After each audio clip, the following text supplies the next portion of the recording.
So I'm Harriet, I'm Head of Strategy and Policy at Enfield Council. And as Emma said, I'm going to talk about the work that we've been doing specifically to try and engage schools on climate action in the borough. So first of all, just a little bit of context on our Enfield Climate Action Plan. Next slide, please. We published our climate action plan in 2020, and we've got an ambition to be a zero carbon borough by 2030, and we've included our maintained schools in that, and a zero carbon organisation, a zero carbon council by 2030, and a zero carbon borough by 2040. And obviously our academies and all of our schools are included in that borough ambition. So in terms of the challenge, this is the emissions for Enfield, and we've estimated that around 1% of our emissions as a borough come directly from our schools. But obviously we see engagement with schools as a way to have a really good knock-on effects on emissions across the piece, because of the role that we think that schools have in our communities. And then next slide, just in terms of our own emissions. The next slide shows the breakdown, and around 31% of our emissions, our own emissions, actually come from our maintained schools. So if we're going to reach our target of being a zero carbon council by 2030, we've really got to work proactively with schools. So in our climate action plan that was published in 2020, which is now in the next slide, thanks Emma, there are a number of things that we highlighted at that point throughout the plan that referred back to our schools, and I've just put some of them up there. One of them, a lot of the emissions obviously come from our school buildings, so the ambition to support low carbon retrofit for Enfield schools, and recognising that that really is a significant challenge in terms of the challenges schools have anyway with the funding for their own buildings.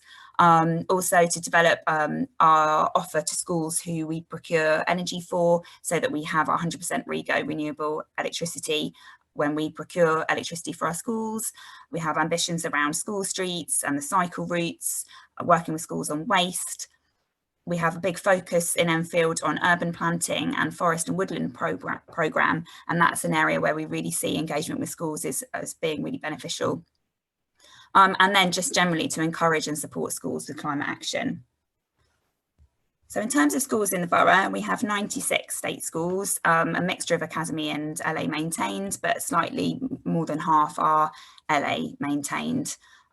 So we want to work with all of those schools, and so we started to talk as a council about how we can go about doing that, and we recognised that lots of different bits of the council were actually already doing quite a bit of work with schools on things that relate back to climate action, but we weren't necessarily kind of coordinating our approach around that.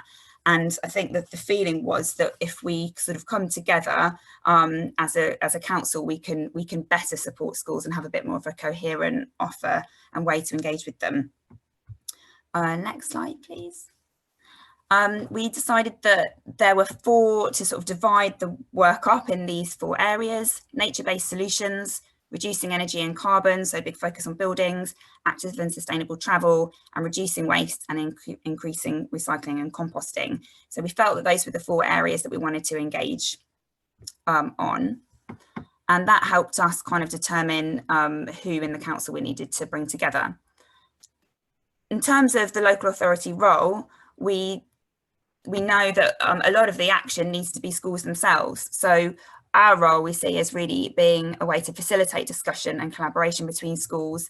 Like I said, we knew that there was lots of fantastic work being done in our schools and different bits of the council, and we wanted to bring that together. We want to support schools to take practical action and work with them on the challenges, and also potentially come together to access funding opportunities, particularly things around nature-based solutions, for example. We're doing a lot as a borough on accessing funding for sustainable urban drainage and things like that. If we come together with our schools, we think we can kind of make a stronger case for drawing in potential other funding sources. and also helping share and disseminate national resources. So, for example, sort of Ashton's Let's Go Zero campaign, I'm not sure how much yet our schools know about that.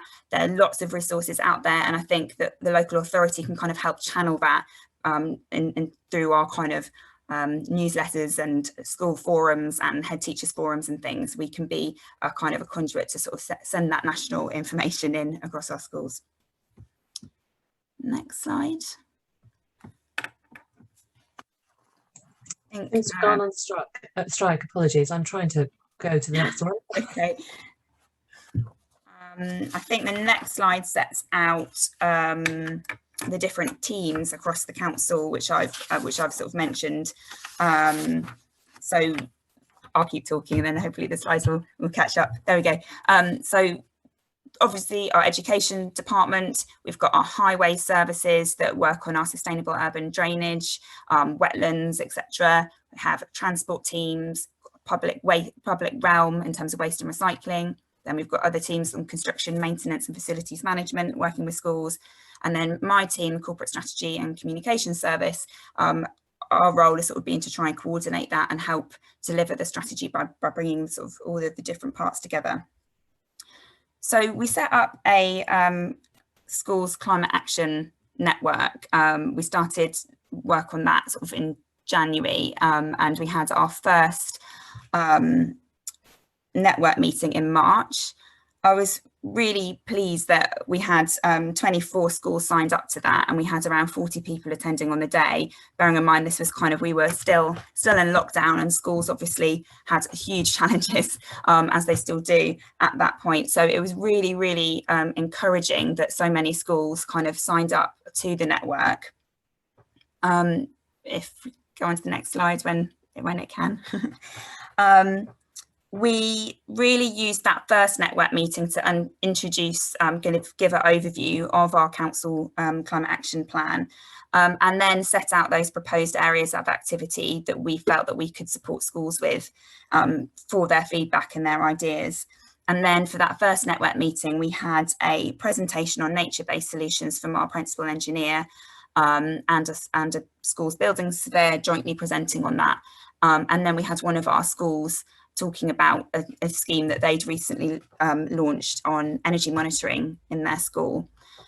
One of the things we're really keen to do with this network is always have schools speaking. So we very much didn't want it to be, here's the council telling schools what we think you should do.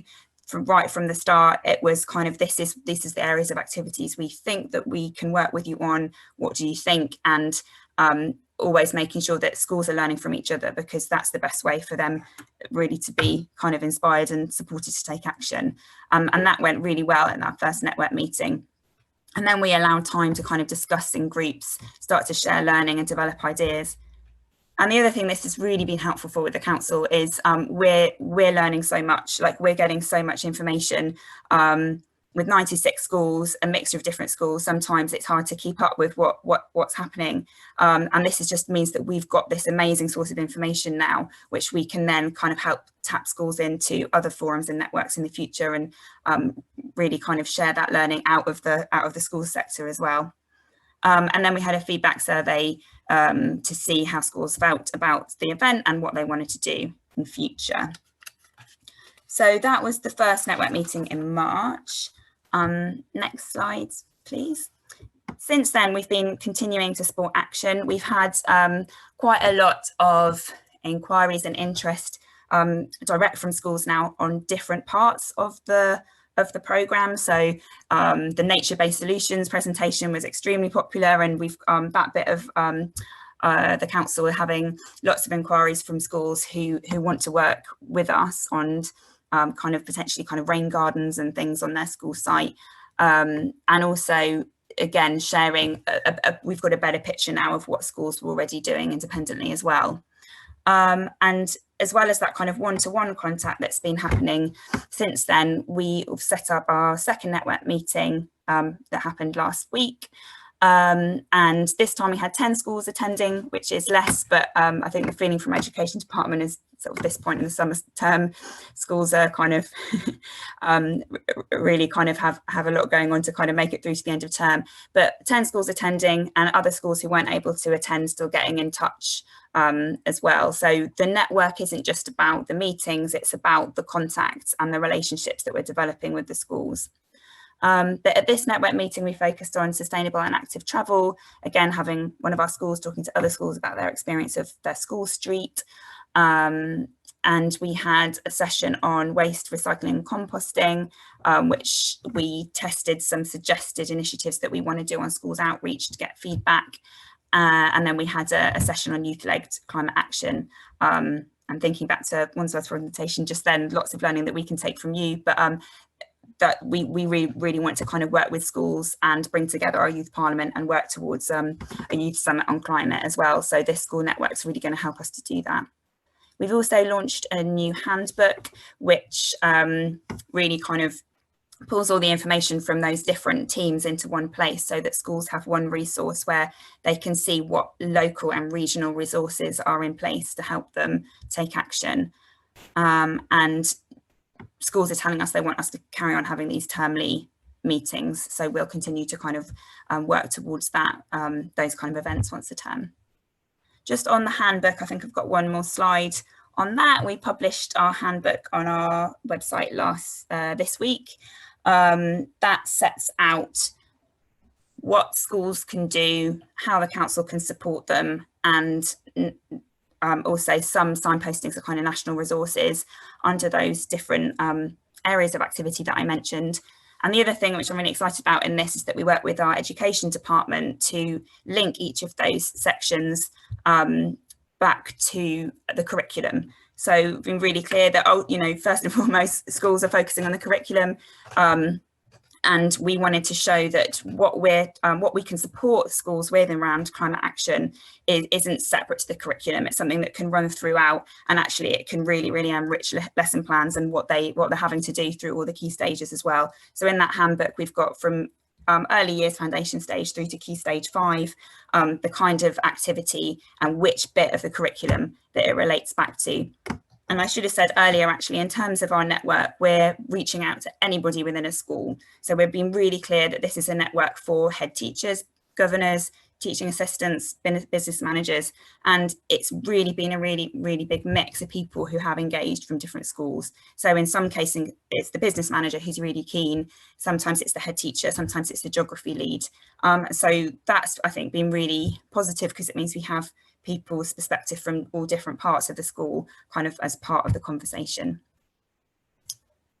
Okay, and I think I've just got on the last slide a link to where the handbook and our climate action plan is saved. I didn't put my email address on there, but obviously really happy to speak to anybody who wants to kind of share ideas about what you've done with schools or any other engagement. Thank you.